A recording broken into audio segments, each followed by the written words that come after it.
Hello everyone, welcome back to my YouTube channel. Today I'm going to show you how to make really easily some quick patterns in Adobe Illustrator. First off, when I make patterns, I like them to be geometric, so I usually start off with using shapes.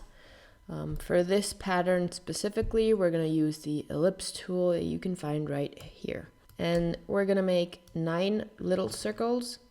We're going to remove the stroke color and give it a fill color. And hold down the Alt or Option key. Click and drag to make a duplicate of it. And you keep doing this. So we have 3 next to each other. Then select all 3 of them. Hold down Alt or Option.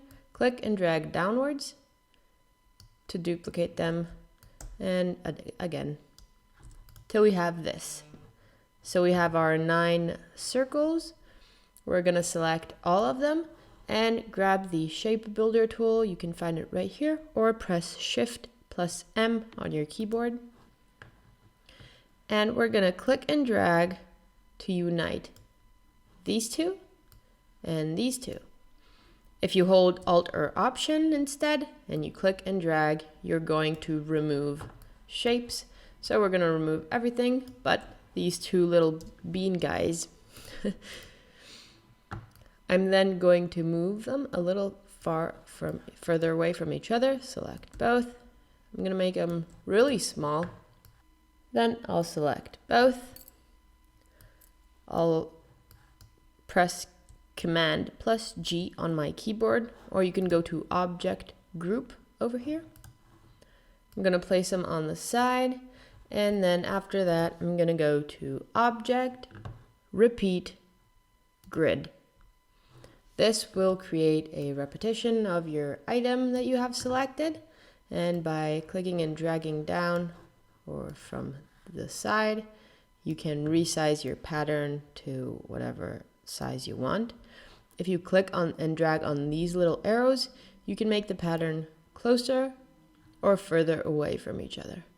So that's really awesome. We're going to place them really close to each other, kind of like this. And we're going to do the same thing with this little arrow. So we're going to place them so close to each other, kind of like that. Resize properly. You can just click and drag and move them around wherever you want, like this.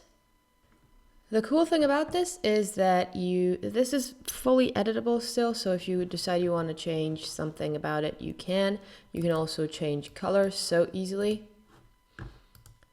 And I then like to add a background, so I grab my rectangle tool.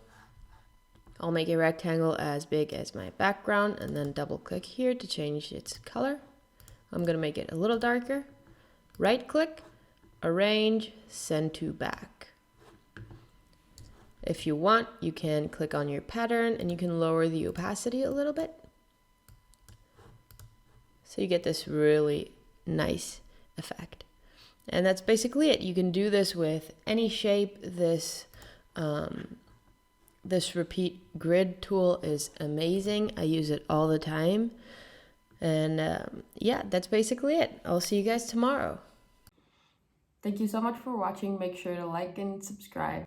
Also comment what you'd like to see next. Follow me on Instagram, on TikTok, where I post shorter versions of these same tutorials. Be sure to check my website out, where I have some prints available and these really cool hats and some other clothing items. I'll see you tomorrow.